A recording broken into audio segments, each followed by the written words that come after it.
পর্বে দেখলাম কিভাবে আমরা ওমকারেশ্বর মন্দির আর গুপ্ত বৃন্দাবন ঘুরে দেখলাম, আর এই পর্বে থাকছে রঘুরাজপুরের বিস্তারিত তথ্য ও গোল্ডেন সি বিচ ঘুরে দেখা। সো আজকের গল্পটা রঘুরাজপুর থেকে স্টার্ট করা যাক।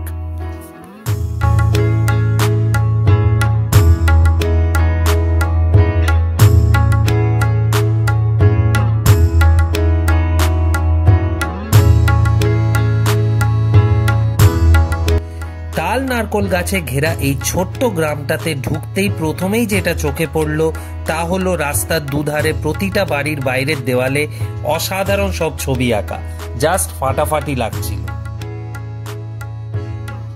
পুরী মানেই সমুদ্র, জগন্নাথের মন্দির, স্বর্গদ্বারের গিজগিজের দোকান বাজার, আর পুরীর থেকে এদিক ওদিক কোথাও বেড়াতে যেতে চাইলে কোনারক, ধৌলি, নন্দনকানন, ভুবনেশ্বর ইত্যাদি বা চিল্কার, সাতপাড়া। কিন্তু রঘুরাজপুর না, এখানে খুব বেশি লোকজন আসেন না, নামটাই চেনা নয় অনেকের কাছে। অথচ পুরীর থেকে মাত্র 14 কিলোমিটার দূরে এই ছোট্ট গ্রাম। পুরীর এত কাছে অবস্থিত হয়েও এখনো অনেকটাই অজানা, অচেনা। আমারও বিশেষ কিছু জানা ছিল না, শুধু শুনেছিলাম ওখানে হস্তশিল্পের নানা রকম জিনিস তৈরি হয়। কিন্তু গিয়ে যা দেখলাম তাকে এক কথায় শিল্পপ্রেমীদের স্বর্গ বলা যায়। রঘুরাজপুর এমনই এক গ্রাম যেখানে প্রতিটা পরিবার কোনো না কোনো হস্তশিল্পের সঙ্গে যুক্ত। একটা ছোট্ট গ্রামে একটা অতি সাধারণ বাড়ির দেওয়ালে যে এত সুন্দর চিত্র করা রয়েছে, অসাধারণ লাগছিল।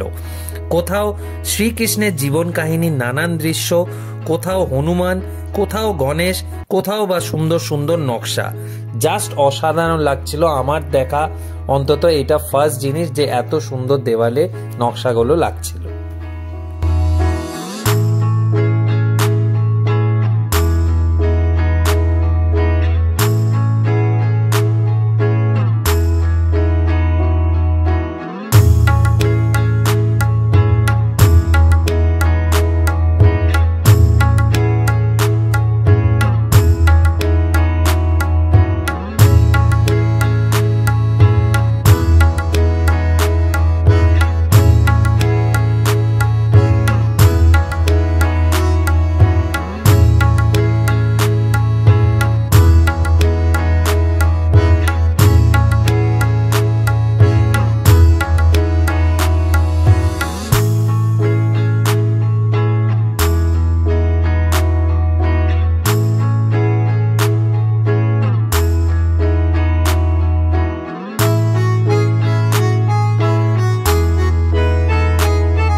পটচিত্র শিল্পী এর ইতিহাস, তৈরির পদ্ধতি সব জানালেন।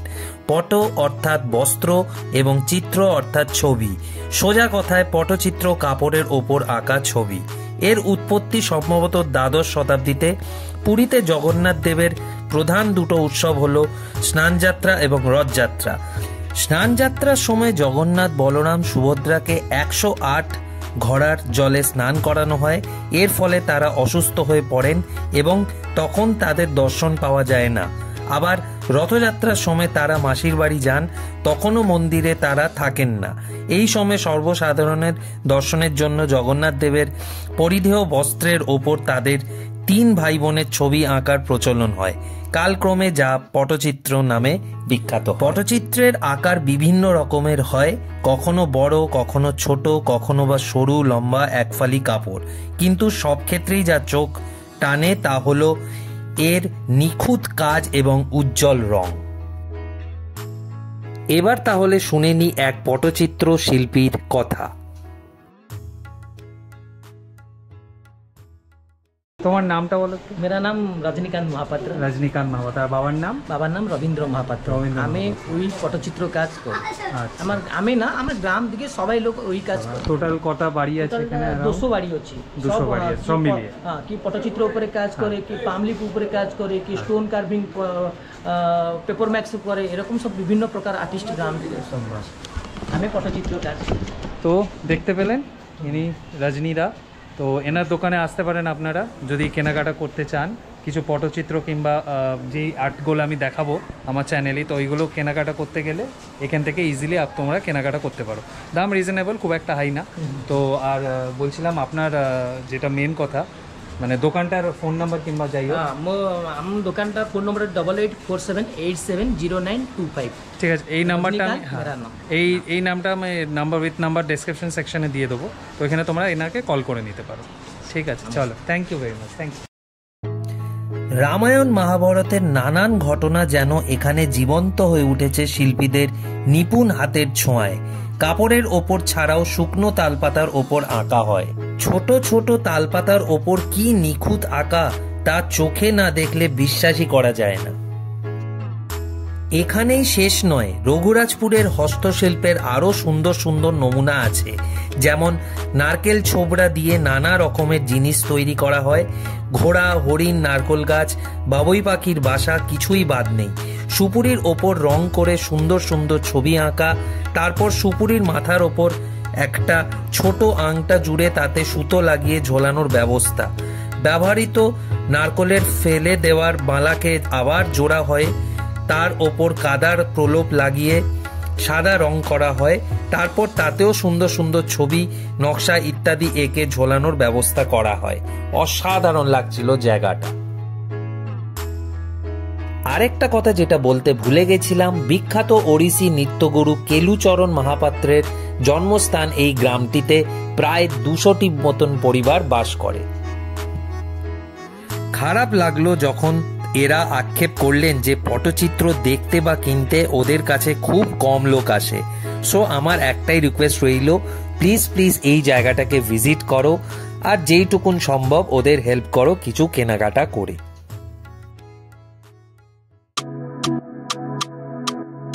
রঘুরাজপুরের অত্যন্ত সুন্দর পটচিত্র শিল্প দেখে আমরা রওনা দিলাম আমাদের নেক্সট ডেস্টিনেশনের উদ্দেশ্যে, যেটা ছিল গোল্ডেন সি বিচ।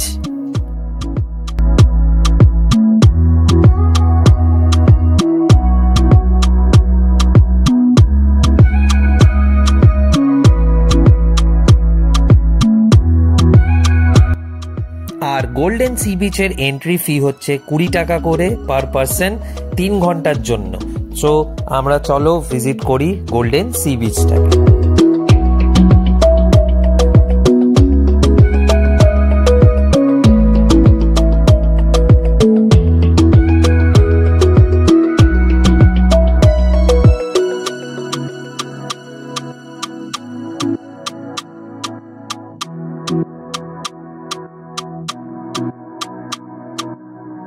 এটাই হচ্ছে ভারতের 7ম ব্লু ফ্ল্যাগ সার্টিফাইড বিচ। একদম নিট অ্যান্ড ক্লিন বিচ, সেটা গিয়েই আমরা দেখব। আর এই ব্লু ফ্ল্যাগ রেট করে হচ্ছে foundation for environmental education in Denmark. তো ডেনমার্কের এক সংস্থা এই ব্লু ফ্ল্যাগ বিচকে রেট করে। তো চলো ভেতরে ঢুকে প্রবেশ করে দেখি বিচটা কেমন।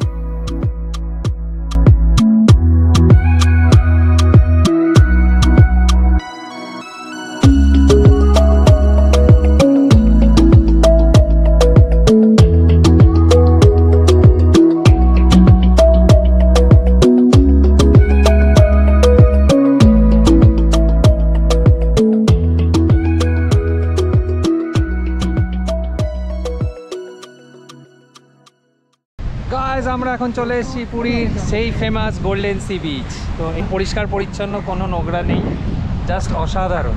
এই যে সবাই এনজয় করছি খুব। এটাই মোস্ট প্রবাবলি আমাদের লাস্ট পয়েন্ট, যেটা আমরা বেরিয়েছিলাম সকাল থেকে সাইট সিংয়ে। তো এনজয় করো টোটাল ব্লগটাকে, আশা করি তোমাদের ভালো লাগছে।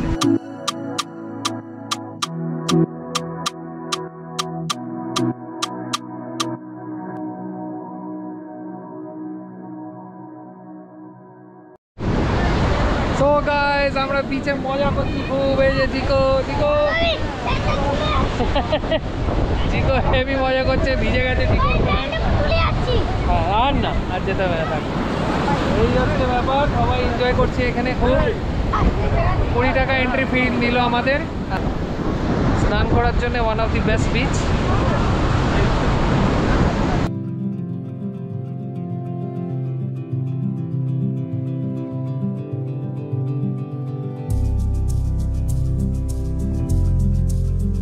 আর এই হচ্ছে সেই ফেমাস পুরীর গোল্ডেন প্যালেস হোটেল।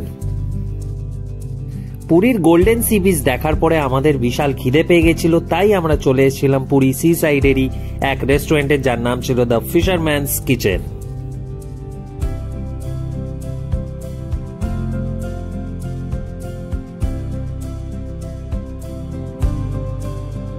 আর আমরা অর্ডার দিয়েছিলাম fried rice, chilli chicken, chicken Manchurian ইত্যাদি। দুপুরের খাবার খেয়ে স্ট্রেটওয়ে হোটেলে এক ঘুম দিয়ে আমরা বেরিয়ে পড়েছিলাম পুরী সি বিচের উদ্দেশ্যে। এই হচ্ছে ক্যামেলিয়া, ক্যামেলিয়ার পাশে হচ্ছে গাঙ্গুরাম খাজা, তার পাশে হচ্ছে এই চায়ের দোকান। অসাধারণ চা বানায়, চাগুলো অবশ্যই ট্রাই করো তোমরা।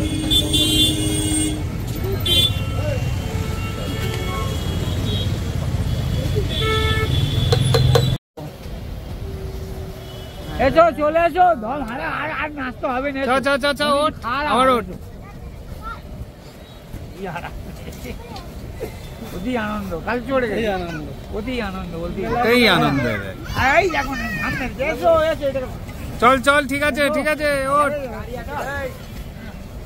এসো চলো, এই কি কাঁধে উঠতে হবে নাকি? ঠিক আছে। আর এভাবে বসেই বিশাল সমুদ্রকে উপভোগ করছিলাম আর ভাবছিলাম কি সুন্দর এই পুরী। আর মনের আরেক কোণাতে উকি দিচ্ছিল আবারও গিয়ে সেই বোরিং অফিস। যাই হোক, এর পরের দিনে আমরা খাজা কিনতে গেছিলাম, মনটা খুব খারাপ হয়ে যাচ্ছিল, তাই আর ভিডিও করিনি। যাই হোক, বারে বারে আবারও আসবো এই পুরীতে। তো আশা করি এই পর্বটা তোমাদের দারুণ লেগেছে, আর যদি ভালো লেগে থাকে তো অতি অবশ্যই লাইক, শেয়ার আর সাবস্ক্রাইব করা ভুলো না। আর অতি অবশ্যই একটা কমেন্টও করো কেমন কি লাগলো। তো দেখা হচ্ছে পরের পর্বে, ততক্ষণের জন্যে take care of yourself and your family. Till then, bye by.